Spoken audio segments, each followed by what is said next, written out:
Hello and good time zone, everybody. And welcome to today's Horde of Tales stream, as it is just me here today. Me, Markus, pronouns he, him, also known as the Chindividual.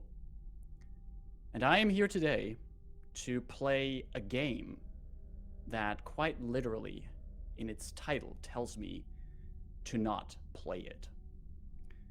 This game is called Don't Play This Game, and it is written by Parable Games, creators of games like Shiver, and it is a solo journaling TTRPG. Don't Play This Game tries to emulate a feeling of found footage horror movies, of stories that are written down by those who have been through terrifying, horrific events. And we will go through these events here and write our very own horror story, our very own tale that maybe others will find. I will start out by explaining the rules of the game, and then we go in character and start journaling our story. Before we do that, I would like to point out a few content warnings. As I've mentioned, this is a horror game. It comes with themes of psychological and body horror. There will be topics like grief and loss over loved ones, and other horror elements in this story. There will be people in this story who will make bad choices and who will not be good people. If at any point while you're watching this or just listening to this, you need to step away from this, please do so. Your own safety and your own health is most important. As mentioned, Don't Play This Game is a horror solo journaling TTRPG. As the single player here, I will be portraying a character, which could be myself or a fictional person, and we will be experiencing from their point of view events around a mysterious being known as the Entity. The Entity being something that, in this case of the story today, is haunting the dreams and life of the person I'm going to play. As a journaling RPG, this game is about also writing down and capturing the stories you write. It is about creating your own stories, and the game does that by guiding you through a series of events, which you can see as a kind of writing prompts of ways of telling your story here. In these writing prompts, things will happen to my character. And the way to deal with these things is through a number of attributes I have.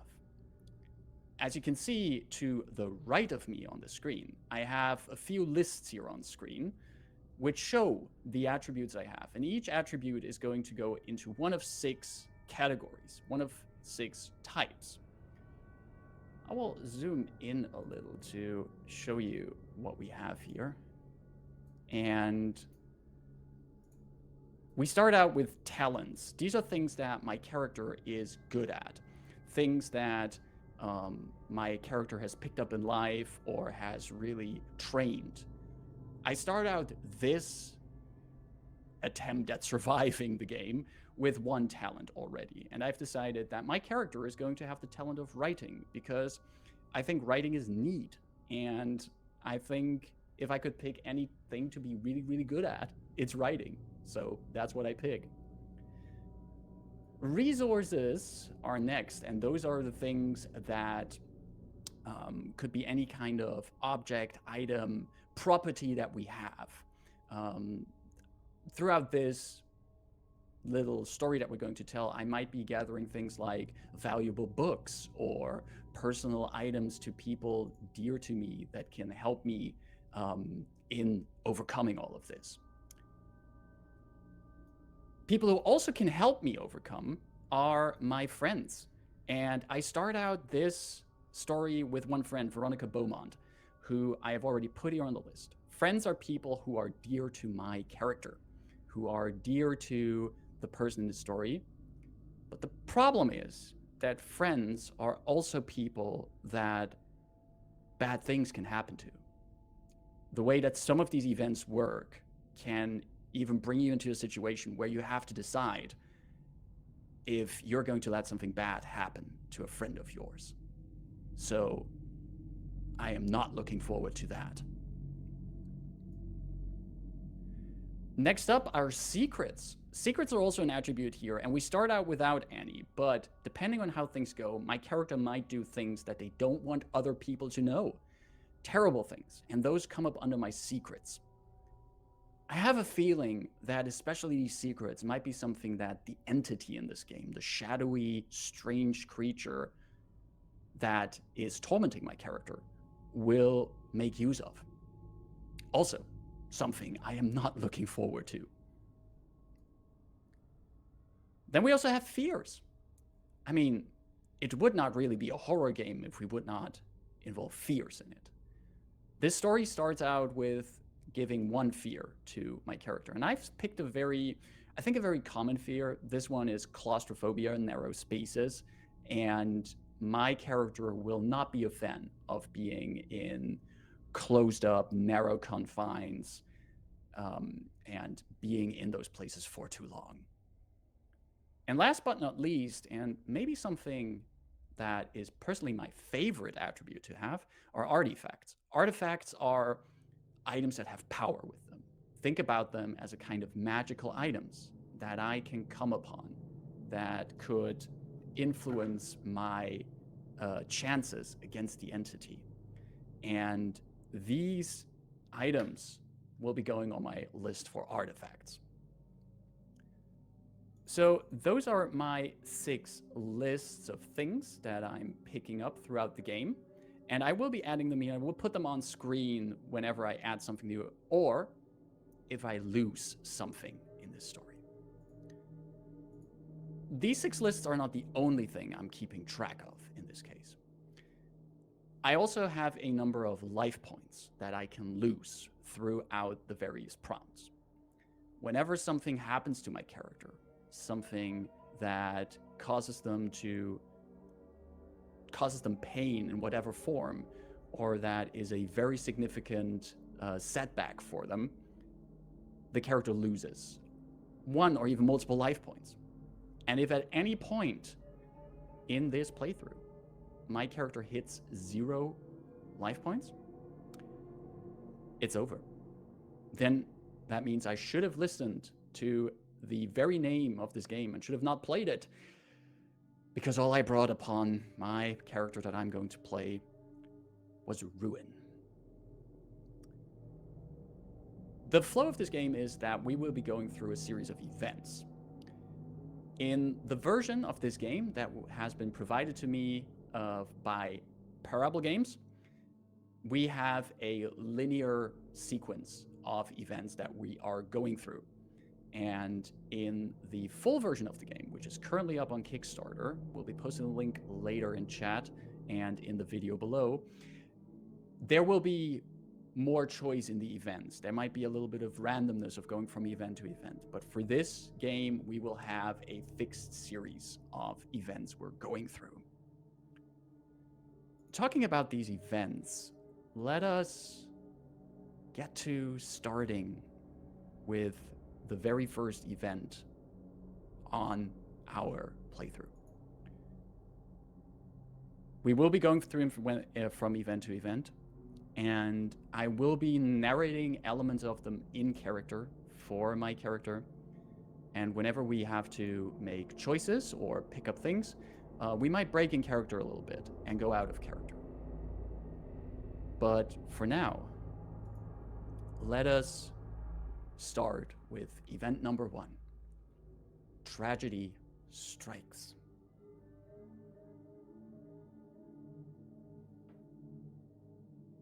The world ticks along as usual, my day trickling along like any other, as I went about my usual business of existing. Suddenly, however, my phone rings. I pick it up and I ask the other line what's happening, and I hardly have the time to ask them who's calling or what for, and the bad news comes out of them. My hands tremble. I did not expect to hear something like this today.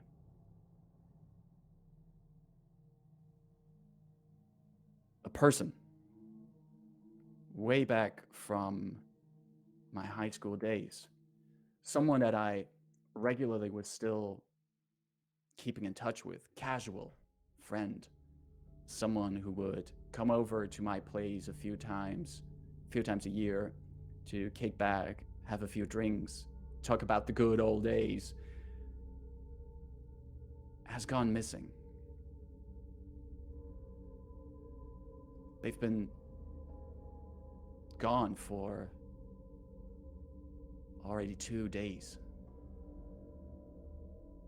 The police is not giving it a high chance of the person being found alive. I take all the words in.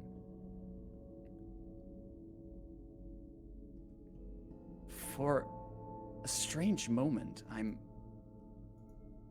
can't recall the name of the friend. But I've been hanging out with them regularly, and fortunately, the doubt, the confusion vanishes. I recall his name. It's Vincent Driver. He's super funny. He always knows what to say, and he also had the dreams. Those fucking dreams.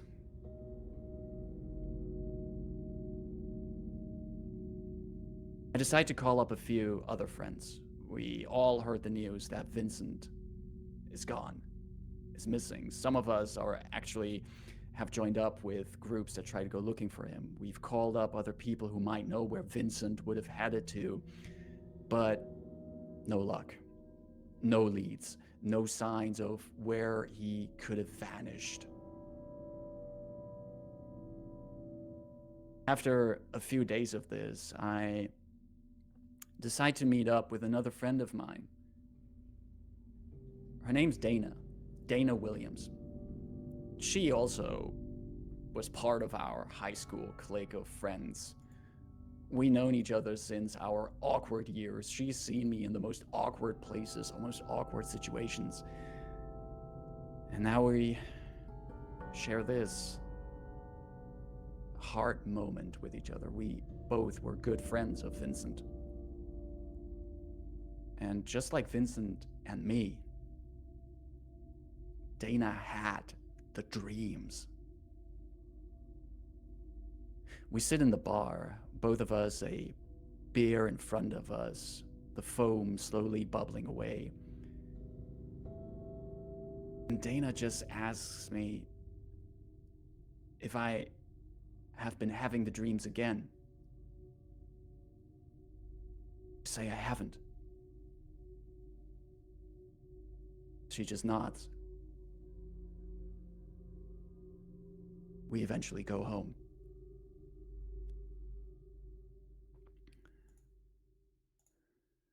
All right, so in this first event, we randomly picked one of the tragic events that happened, and I got to pick the disappearance of a friend.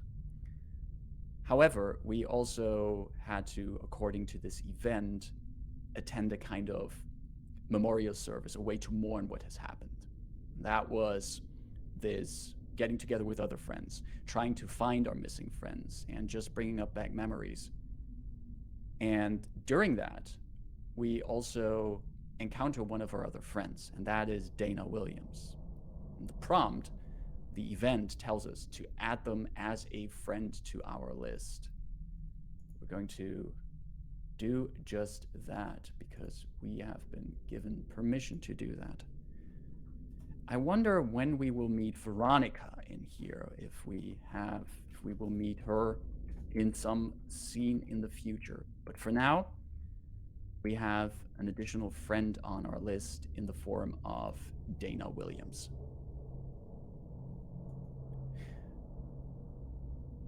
But the event is not over yet. A few days later, I receive something. A remnant of what has been lost. It gets delivered to me in a box. The address on it is washed up. I can hardly make it out, but it is clearly addressed to me. I open it, and it is a small figurine, an owl-shaped little figurine.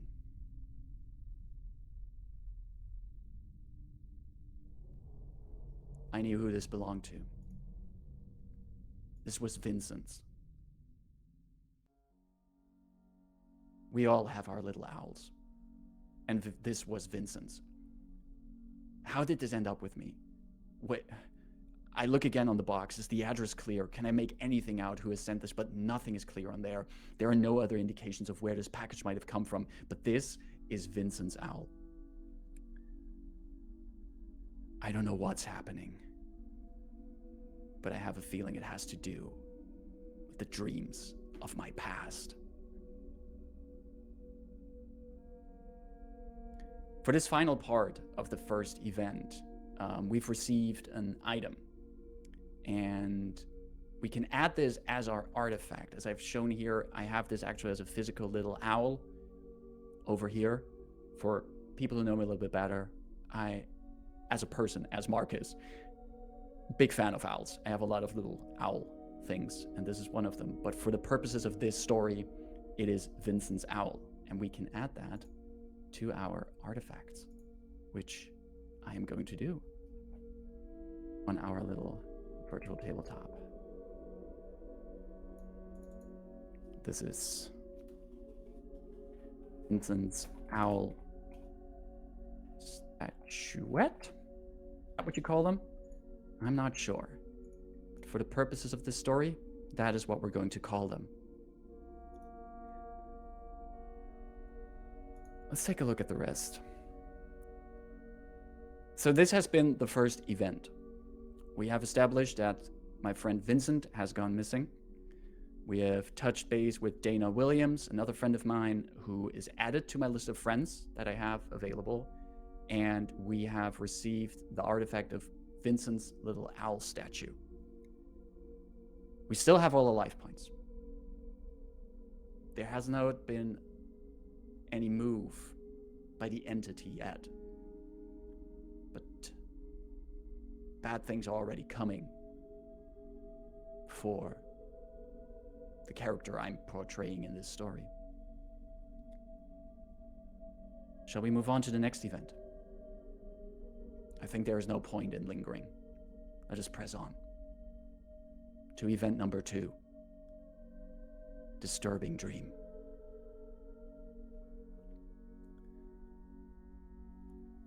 My head has been swimming in a feverish night of hardly any sleep. But when I did find sleep, I find myself dreaming. I'm alone in that dream. Alone in an abandoned, dusty, dark building. No one has been here in ages. Deep cracks in the wall, windows shattered, and the wind howls through the remaining shards of glass. But I recognize this place. I have been here before, long ago, many years. Vincent has also been here. Dana has also been here. and the entity has been here. And as my thoughts in my dream go to the entity, I hear a voice calling it out. It's a familiar voice. It is Vincent. I hear him.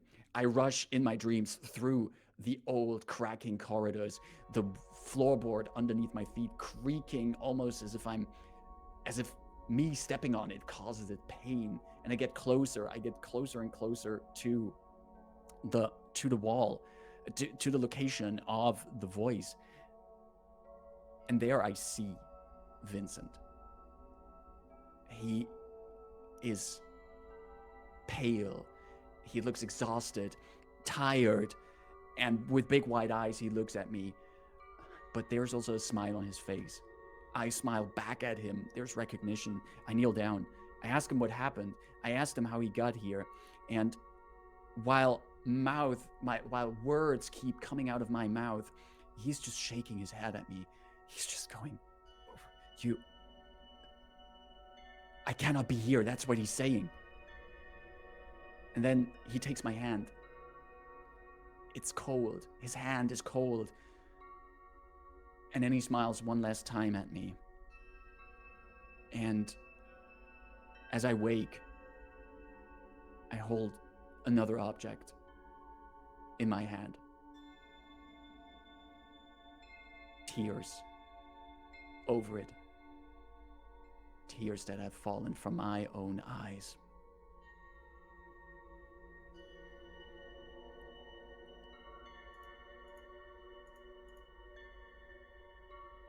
In this event, we have been going through a dream.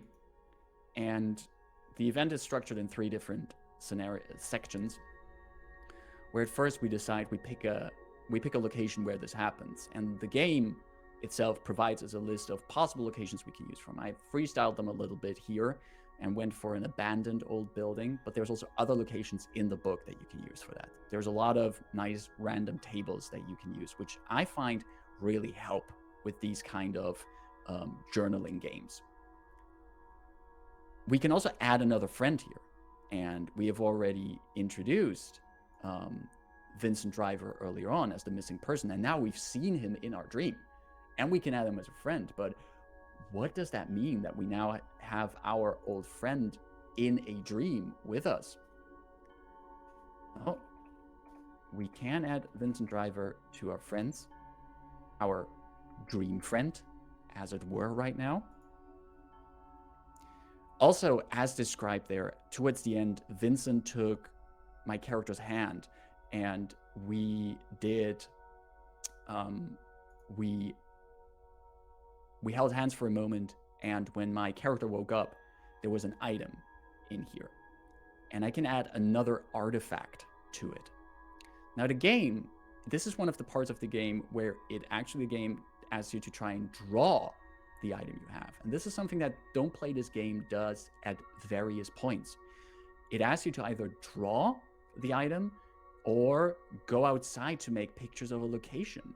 Go to your local library and see if you can find something. So this is a really neat thing to also get you to physically interact with the game and actually afterwards have a bunch of things that remind you of the story that you've created in this game. I myself know that I'm not a great drawer. I'm aware of other talents I have, but drawing is not one of them. But I decided we already have met one of these little owl statues. This one here, Vincent's owl statue. But our character in this story now wakes up from his dreams, and it is another little tiny owl statue that he's holding in his hands. This one stands on top of a little book. Our character does not know this owl, but it's the second owl that we have in here. So it has to mean something, right? There has to be a purpose to this. So we can add that as another artifact on our sheet.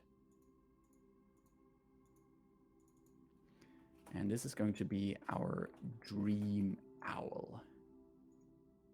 So at the end of scene 2, we have added Vincent to our list of friends, and we have added the Dream Owl to our number of artifacts. We are still at 10 life points, and we have not yet, well, actually encountered the threat of this. But we're only 2 events in. There is still more to go. We're continuing with event 3, Sleepwalker.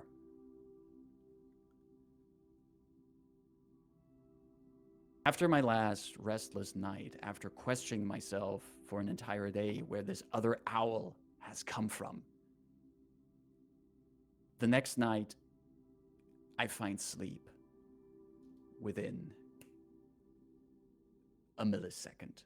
My head is hardly on the pillow and I've fallen asleep, and I fall into the depth of sleep. And as I fall so deep again, I find myself even deeper in darker parts of this abandoned place, this dark basement. Is it a basement? It could also be an old abandoned wing of one of these grand villas or other ancient buildings. There's cobwebs and other things. I wonder. I feel my feet growing weary. I feel as if I'm physically moving. And in my dream, I leave behind this dark basement. I see myself going up a staircase and then pushing up a trapdoor. Air rolls over me, a breeze of air, caressing my skin. I hear trees moving in the wind. And even the distant sound of cars. And as I think about what all of this means, I wake up from my sleepwalking. I am no longer in my bedroom. I have actually walked somewhere else. I look around, the sun is slowly coming up. There's its first rays already allowing me to see where I am. I know this place. It's not far from where I live. Ruins of an old tower. Ruins of an old fortress? I'm not sure. I haven't really read up on the history yet, but how did I get here? It's like I would have to walk 30 minutes here. Did I walk? I look down at myself and I'm in my pajamas. There's stains on them, dirt. And I'm also looking at this trapdoor that I crawled out of. And on top of that trapdoor is, again, the owl that Dream Vincent gave me. I did not put this near me. I did not bring it with me. Did I pick this up? Did I take this with me? Did it call me here? I pocket the owl and I walk home as fast as I can. Strange things are happening, and I have to find Vincent. I have to.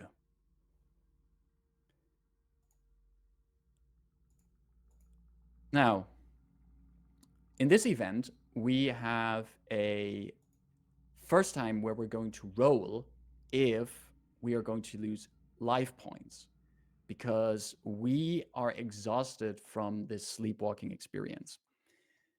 When Don't Play This Game prompted to roll something, it is a prompt with one of these typical TTRPG dice we all know, everything from a D4 up to a D20. So if you're going to play this game, make sure you have a set of those dice ready. I happen to have a set of those, and I have to roll a D6. And if I roll a 4 or above, I only lose 1 life point, and everything is pretty okay. And I would still have 9 life points left. However, if I roll a 3 or lower, I will lose 3 life points in one go. And that brings me down from 10 to 7 life points. Remember, if we hit 0 life points, we're out. And we're just at the 3rd event. So let's see what happens. Whew. I rolled exactly a 4. So I lose just a single life point. That means we are currently at 9 life points. Also, as I described earlier, I have once again found or brought with me this little owl that Dream Vincent gave to me. And the event description itself is telling me that I gained an artifact called a Dream Relic. I can either draw or make a physical manifestation of this item. I do have a physical manifestation because I'm going to be going a little bit off track here. I'm going to, if this game is telling me not to play it, I can tell this game that I'm going to do it slightly different. And I'm basically going to upgrade an existing artifact to the Dream Relic. So I will be upgrading my, I will be upgrading my Dream Owl to my Dream Relic. It is bound to this. It's bound to this dream world, these events that are happening. And I feel like this owl, this little statuette, will somehow help my character get through this. Be kind of like maybe like a kind of lodestone, like a kind of polar star through these events. And in regards to these events, as I mentioned earlier on, in this version provided to me by Parable Games, the series of events is linear. We go through just a list of events, and in each event, there are things that can happen that mix things up. However, in the full version of the game, there are ways of picking and choosing and having branching options and the likes, so there's way more freedom in that regard. We have then, at the end of event number 3, we have lost a life point. We have transformed one of our artifacts into the Dream Relic. And we are going to event number 4, the library.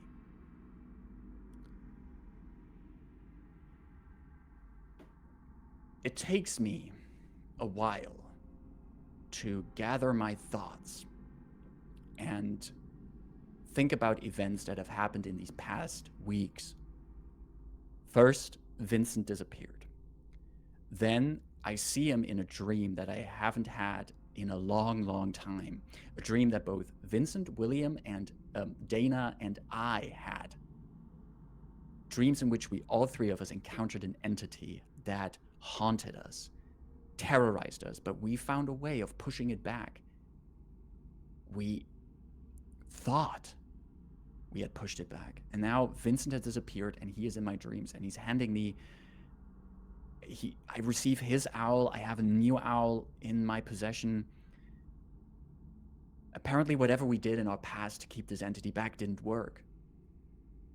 But how did we come to our conclusions? How do we find what to do? I remember. We did a thing that we thought made total sense because all the kids in the horror movies did them. They went to the library and researched whatever kind of evil. I guess, bet it was Vincent's idea. He was this big Buffy the Vampire Slayer fan, and there, all the solutions to any kind of monster they fought was somewhere in a book. If only we had our own Giles to help us out here. I check into the library, and I haven't been here in ages.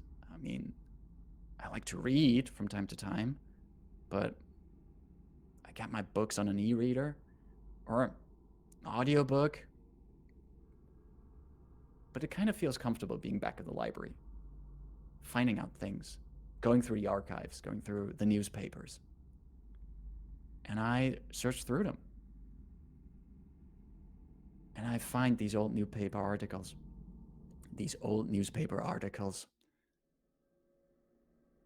Vincent, Dana, and I, we had the dreams, but There was some of the kids who had them, and they vanished. It was all over the news back then, and the police was stumped. They just couldn't find it. But I know that when Dana, Vincent, and I, when we defeated the entity, all of it stopped. We pushed it back. It was sealed. We encountered it in our dreams. I think I know the solution. I think I still have some notes on it somewhere at home. Still, I read the old newspaper articles, and I look at the people here, the teenagers that vanished. I feel like if I don't get to the bottom of this, all of this is going to happen all over again, and I cannot let that happen. Make a few quick copies, pocket them, and I leave the library.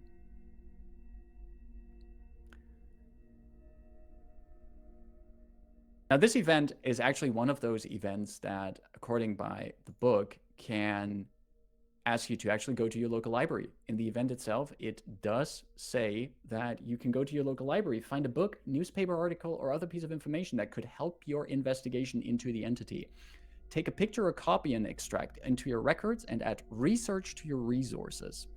Now, I will take that, I will add research to my resources, and that will help as we imagine that I've researched into what happened in the past with this entity haunting our dreams. But I can guarantee you that if I were to go to my local library here in rural Netherlands, I probably would have not found anything interesting to add here. Who knows? Maybe I should have gone, but this is the kind of prompt where I think it's more useful to just imagine what we found there. The game, Don't Play This Game, is also very clear in its foreword that if you're not comfortable or don't think it's safe to go out and take any pictures or gather resources, you should not do that, of course. You should think of your own safety, and if you don't feel comfortable going to certain places, don't do it. It's still a game. Also, from this event, we have to check again if our research and being confronted with our past here during the research, if this is going to cost us a life point. And this time I don't have to roll a d6, I have to roll a d10. And I am going to do that. If I roll lower than a 6 on a d10, I lose 1 life point as paranoia begins to fray my nerves. Let's see. I roll a 4, so I lose another life point. I'm down to 8 life points out of 10. So good. We can still survive a few things. And however, I did notice I forgot one thing from the previous event. At the end of the previous event, I have a prompt that I should, first of all, I should also get a secret of violent sleepwalker. That is important. We shouldn't miss that. I sleepwalk violently. And I was also prompted here to go outside and take a photo of a building that represents where you awoke. And for this one, I actually got a photo of a building. And I am going to put that on our virtual tabletop.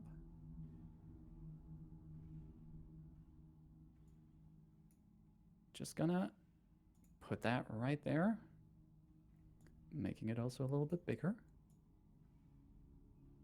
And this is actually where we found ourselves, where our character woke up and got away from those ruins of this old tower.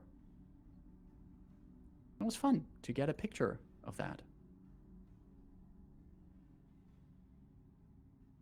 So, it's the end of event 4. We still have 8 life points left. We have resources and information on this entity, and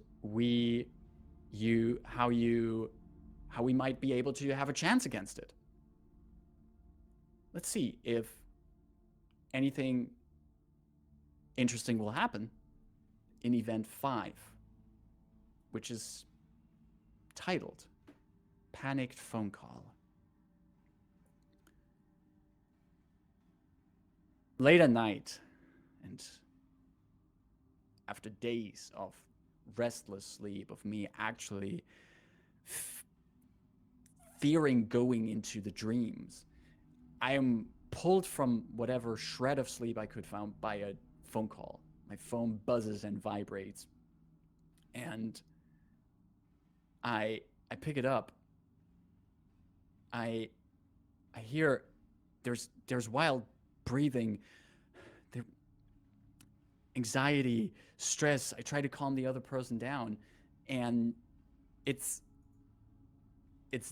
Dana's sister, Susan, and she says that Susan she fell asleep, and now she's in her bed, and her eyes are wide open, filled with darkness. I'm on the phone, and I'm baffled.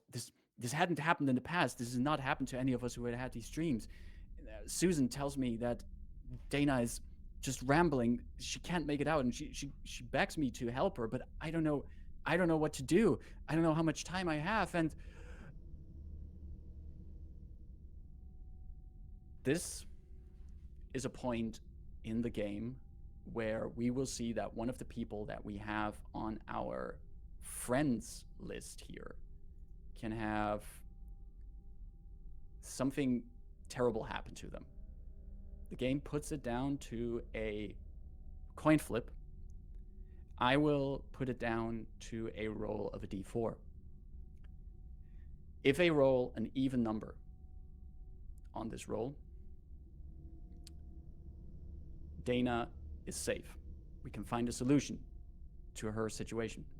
The phone call will hopefully have a positive end. If it's an odd number, Dana will die. I'm rolling a d4 for this.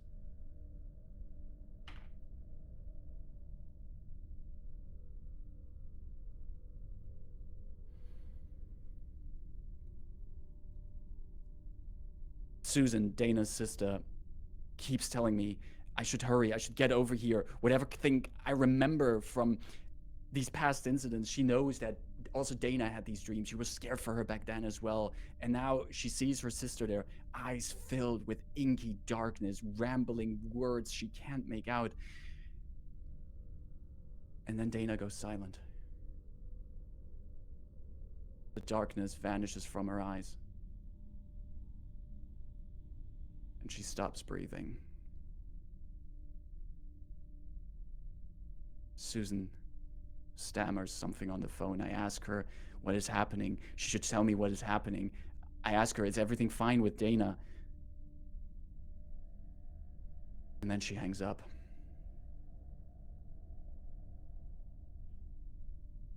She would call me in the morning to tell me that Dana is dead.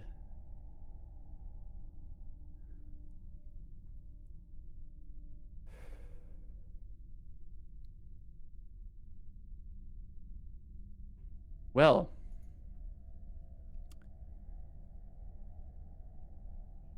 we, in this event, have lost one of our friends here. The entity has struck at them. Dana is no longer with us, and we have to remove her from our list of friends. It's down to Veronica and Vincent. What part does Veronica play in this play? We don't know yet. We have not seen her yet. We've started the game with her, but maybe she will become relevant at a later point.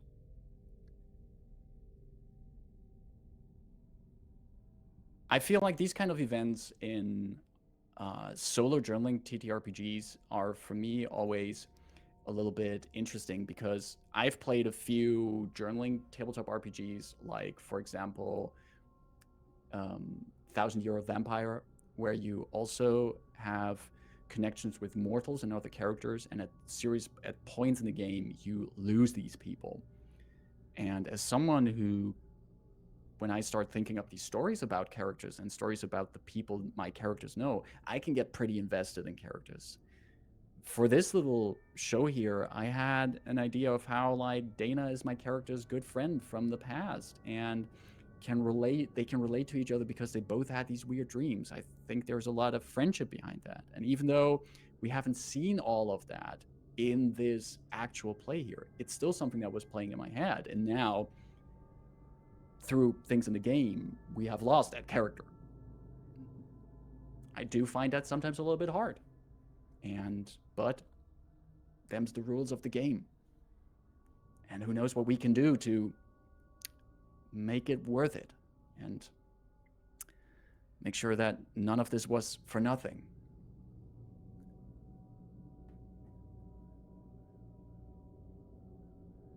This was the 5th event of the series, and we are at 8 life points. We've noticed that this entity that is coming back for us has struck out at us, but considering the mechanics of the game, we are still doing well. Who knows? We might make it to the end. We might have a chance to take vengeance against it, to come out of this alive and have this be the found footage of someone who lives to tell the tale. But we could also come out of this come out of this not alive, thus not coming out of it. Let us continue to event 6, an abandoned place.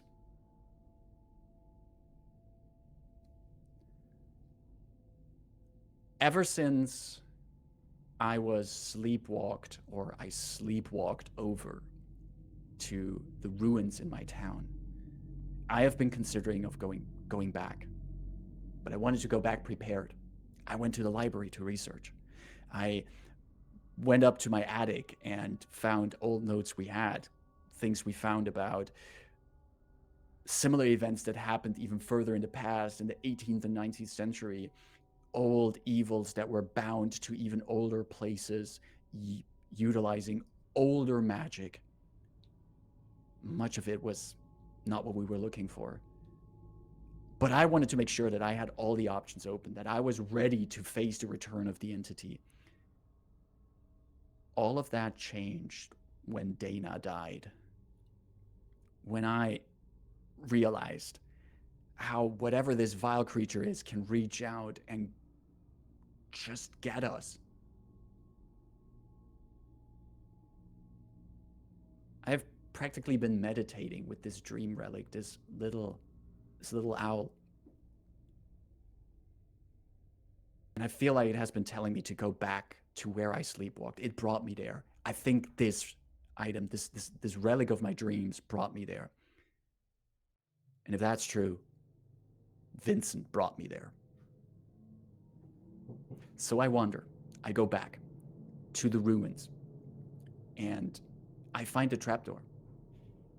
I'm not sure where it came from. I'm not even sure it was always here, but then again, I hardly ever go into these places. I can't open it at first, but the moment I put the dream relic on the door, I can pull it open. Dust and old stale air blow in my face. And I carefully go down an old stone staircase that is below. My footsteps echo, and it is very dark here. I'm glad I brought a flashlight. What an old place. This part of the event also has you asking to find an abandoned place and take a photo and add it to my record. Now, I have to admit, I don't have a lot of old abandoned places around where I live, and the ones that are old and abandoned, I don't feel like an urban explorer and going in there and taking them. So I did take some liberties and got myself a photo of an old basement, which I'm also going to share with all of you here. Just gonna make it a little bit bigger. gonna put that down here to a little gallery of Polaroids we have here.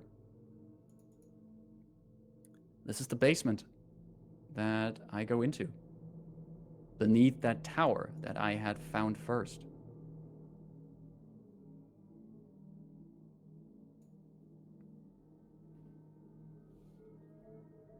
I continue through it. Flashlight held out in front of me. And I find that, unlike my dreams, the dark hallways here are full with locked doors and barricades and old debris that has gathered down here. I try to push my way past them, and it takes effort. I don't really have anything on me. I'm not a strong person. It's exhausting, but I know I have to continue here. The relic, the owl, tells me I have to go through here. So in this section, we have to roll a die again, and we might be at threat of losing life points again, because either I can expend a resource to help me gain access to this parts of the abandoned place, or I roll a d6. Now, looking at the resources I have, the only resource I have is research. I'm not seeing research helping me in getting past physical obstacles, so I'm going to pick the option of rolling a d6. And if I roll a 4 or less, I lose 1 life point as I injure myself. And I have to make a note of what the injury is. Okay, so 1d6. If I roll a 4 or less, I lose a life point. I rolled a 1. So I am now at 7 life points.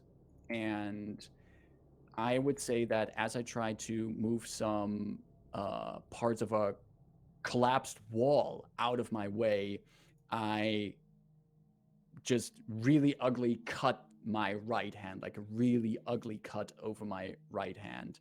And I quickly have to improvise a quick bandage out of the clothing I'm wearing. I have to tear off a part of my shirt, wrap it around my hand to keep the blood from running even more.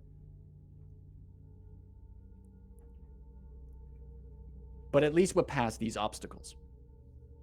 And I wander these desolate rooms and halls, still searching for answers. And I hardly notice how whatever kind of guidance my dream relic gives me, how it's pulling me deeper and deeper into what's a labyrinthine place.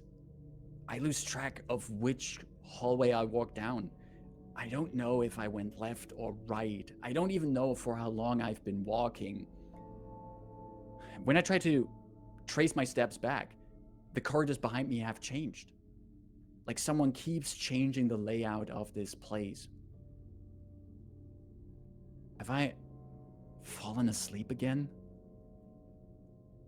Is this what the entity wanted me to do? Have I been lured into its lair?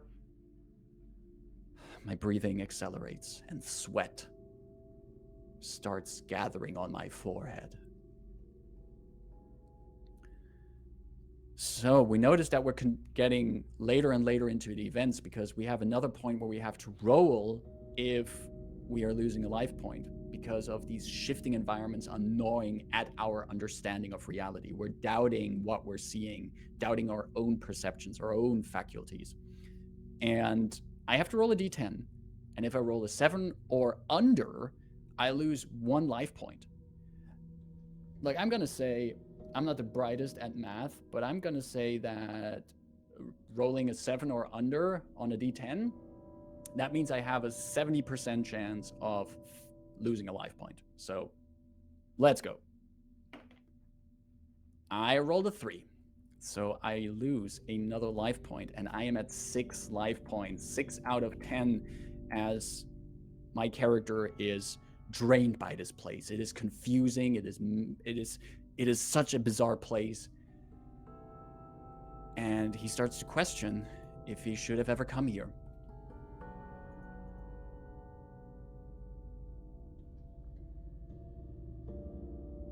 That was event number 6 so far. We are at 6 life points.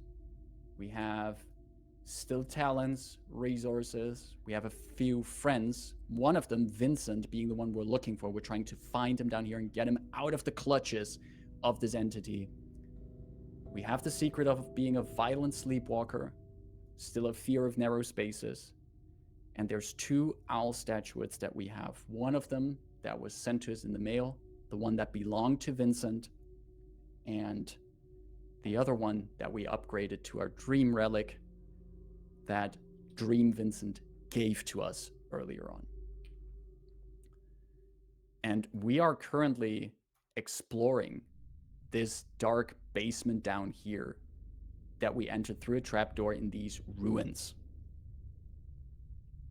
I think at this point, as we are working our way towards this entity, this is a good point to take a brief break from these events. Let us take a chance to refill our cups, stretch your legs a little, and think about what has happened so far.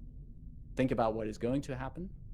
And we will be back in, let's say, about 10 minutes. 5 past the hour, we will be back. So see you in a moment. And here we are again, back to our story of don't play this game. Before the break, we had already went through a few events, gathered and lost people, objects and knowledge, and we are on our way of exploring an abandoned place where we hope to face the strange dream-haunting entity that has taken a friend from us.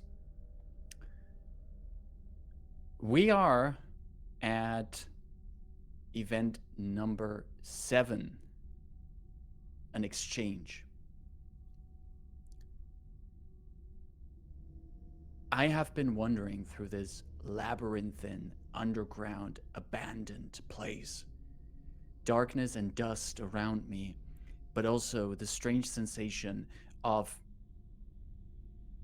changing directions, losing track of where I was and where I should go. Sweat is all over my body, and my breathing accelerates.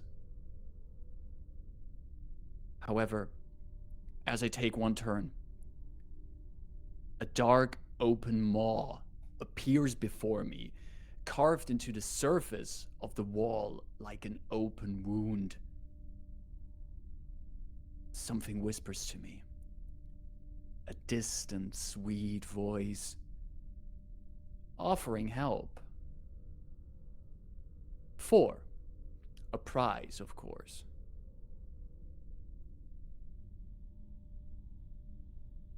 Out of all the places in this game this could happen, the time that I am in this dark place down here, a strange disembodied voice is offering me help, and I am offered a chance here of gaining help. And the rules here tell me that if I wish to refuse the offer, I move on to my next event. And if I accept, however, I progress with this event. I like to make these kind of choices as in character as possible, and considering that my character here has been basically already been haunted and had terrible experiences with strange voices and entities, I don't think he would accept this help. He would not need the assistance of this entity, of this other entity, to help him. He's scared, yes. He doesn't know where to go here, but I don't think he would take it. So we stumble back from this maw-like opening in the wall and try to find our way further through this labyrinth beneath the earth. If it even is beneath the earth, maybe we have already went into the dream realm again. Maybe this is a very Silent Hill-like scenario. And with that, we do skip over event 7, mostly. If you want to find out what could have happened in event 7, you can on your own playthrough of Don't Play This Game.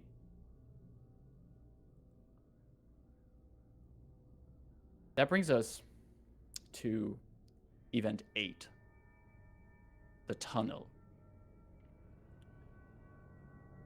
Corridors and pathways all begin to merge into one as I delve deeper, contorting together to form a tunnel.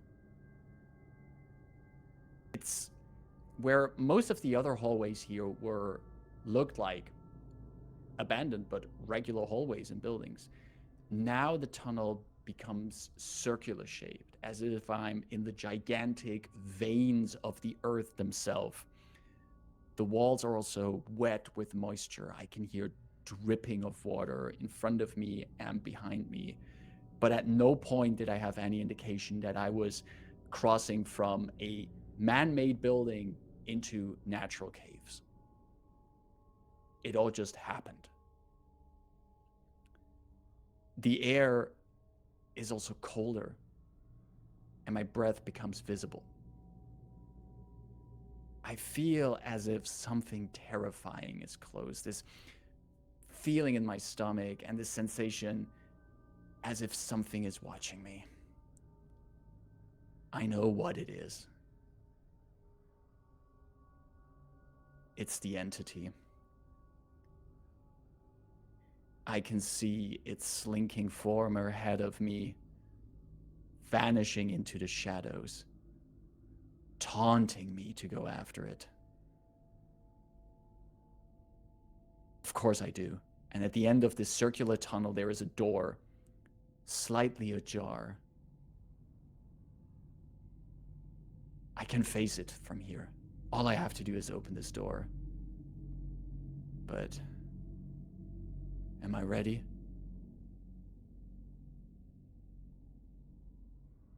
At this point at the prompt, the game is pretty clear that we're moving into the end game of this story. If I wish to, I can restore life points here. If I have a resource or artifact that could feasibly be used to do so, now is the time. I can draw a line through any used attributes, so you know how they can no longer be used, each one restoring 1 life point.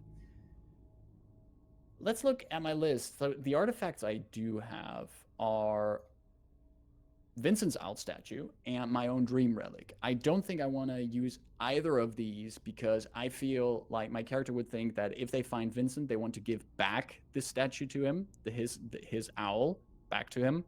And my dream relic feels like this really helps me get through this place. I don't even know how it would give me back life points. Could I like absorb its strange occult powers?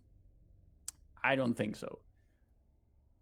The only other resource I have is still research. I did not get any other resources earlier on, so I don't think there is anything else I can brace myself with here. Maybe the research will come to good use later. Maybe it can help me fight the entity at a certain point, but I also feel, and these might be famous last words, I'm going into this with 6 life points. I'm right in front of the door of the entity. I feel I could have a good chance. There might be a happy ending to this. Shall we find out? Let's find out. In event number 9, facing the nightmare. I pull open the door. And right as I pull it open, I am pulled in by swirling shadows that reach me in. A cacophony of laughter and howling all around me, warping what I see and twisting everything within its grasp. I'm not sure if I am at this point again in dreams, but whatever I'm feeling, it is real. I feel the entity pulling and tugging at me, but I also hear Vincent calling out for me. He is also here somewhere in this room filled with this strange occult being, this blast from my past, a dream that I thought I would never dream again. I need to hold on, but I feel it attacking me, harming me, trying to end me. Can I resist? Can I stay strong? For this prompt, I have to roll a d10 3 times. And for each result under 7, I will lose 1 life point as the entity is grasping onto me. Keep in mind, I have 6 life points, and every result under 7. So again, we're at that 70% failure chance here. They're not messing around in this game. If you have to roll, the odds are hardly ever in your favor. So my first roll is a 5, so I lose 1 life point. My second roll is a 6, so I lose 2 life points.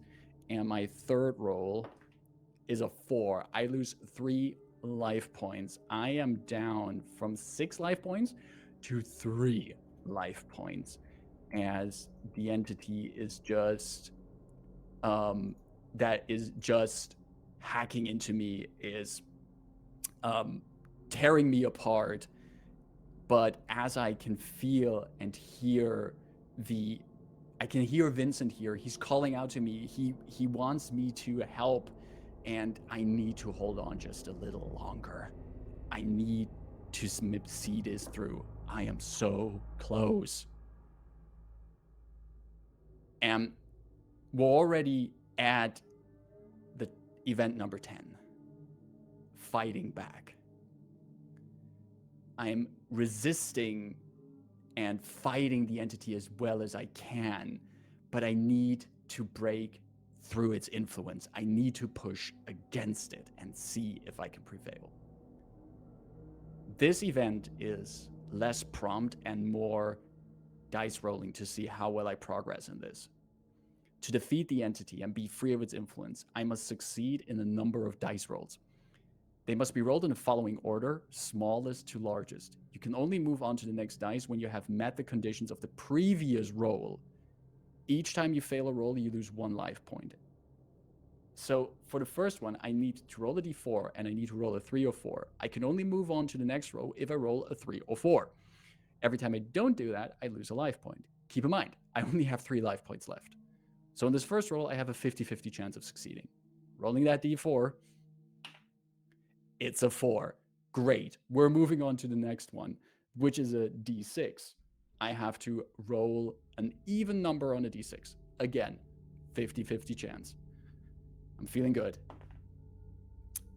That's an odd number. I lose 1 life point, and I'm down to 2 life points.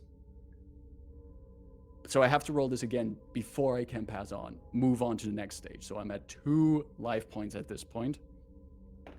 Roll again. It's an even number. Great. We're moving on to the d8s.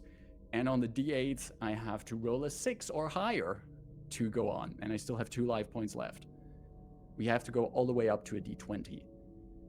So the d8 is a 5, which means I am at 1 life point.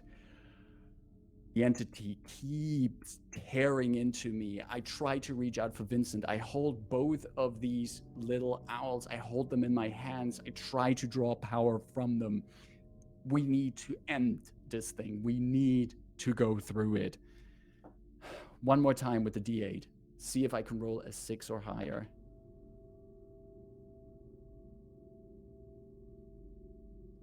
The first thing that falls is my dream relic. The slender owl on top of a book drops to the floor and is immediately picked up by the entity's strange shadowy tendrils. It dissolves in it, rust corroding it. And I feel parts of my body going limp. Vincent's calling and beckoning is sounding more distant, sounding like it's further and further away. And I still have his artifact.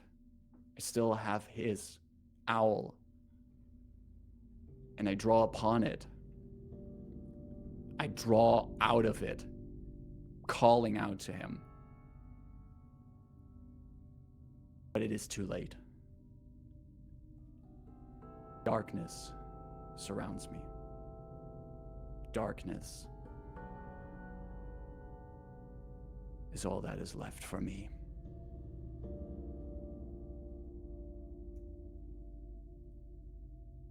We have gone down to 0 hit points. We did not succeed. We did our best. We tried to beat this entity. We tried to find our missing friend, bring him out of whatever kind of clutches this creature had him in. We tried to end what started in our teenage years already, but we did not succeed. We pushed on. But whoever finds this footage, whoever finds the pictures my character took, the notes he made, whoever goes to his house after that, once he's gone missing, that is what they will find. And it is unfortunately not a happy ending.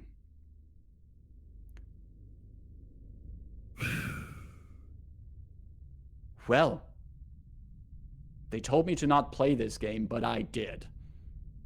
And even though we didn't have a happy ending, even though we did not succeed in the end, I had fun doing this.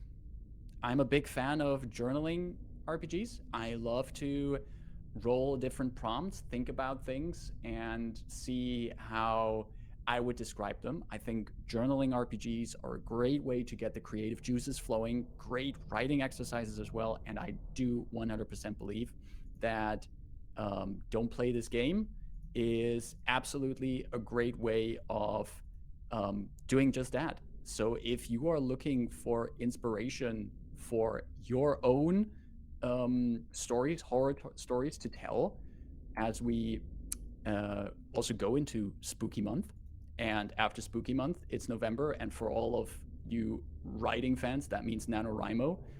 Solo journaling TTRPGs are perfect to get the creative juices flowing, and if you're looking for something in the horror genre, definitely check out the Kickstarter that's currently going for Don't Play This Game. Link will be right up here for all of you, and give it your own go. I would also love to hear if you end up playing this game, if you make your own story here and Don't Play This Game. I would love to hear about how it went for you. What kind of choices you made, what kind of dream relics you found, what kind of places you went to get actual pictures or make drawings for your stories. Share them. I think this is a great way to share some interesting, scary stories with each other. With that being said, we're going to wrap up this records we have of this story. Thanks everyone for watching and listening. I hope this piqued your interest in Don't Play This Game or solo journaling TTRPGs in general. My name is Markus, pronouns are he, him, and you can find me also everywhere online as the Chindividual. And you should definitely check out Parable Games, Don't Play This Game, and keep an eye also on our own socials, which are down below, like somewhere there, where you can find us whenever anything of our shows go live, whenever we are having any casting calls for new shows, and just whatever we're up to. Also, feel free to join us on our Discord, so you can hang out and chat with us. We're slowly building our bigger and bigger community on there and sharing fun stories and cat pictures with each other. And yeah, hope to see all of you in a future stream here soon. So take care, enjoy Spooky Month, stay safe, and see you soon on Horde of Tales.